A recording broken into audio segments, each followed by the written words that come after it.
Hey there and welcome back. Today we're going to talk about the medial calcar support integrity, which is vital to evaluate proximal humeral fractures.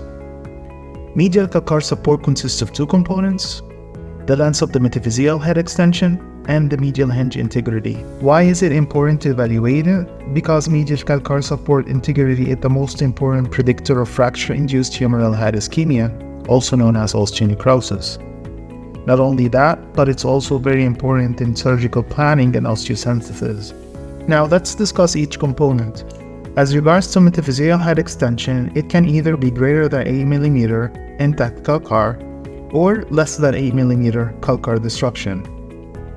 Intact calcar can tell us that the vascularity of the head is most probably intact, while calcar disruption is a good predictor of osteonecrosis.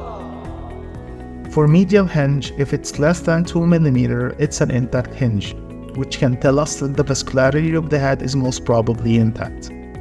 If it's greater than 2 mm, it's a good predictor of osteonecrosis. Note that if there is intact medial hinge such as in valgus impacted type, it's easier to reduce the fracture more than in disrupted medial hinge, such as a bear's head.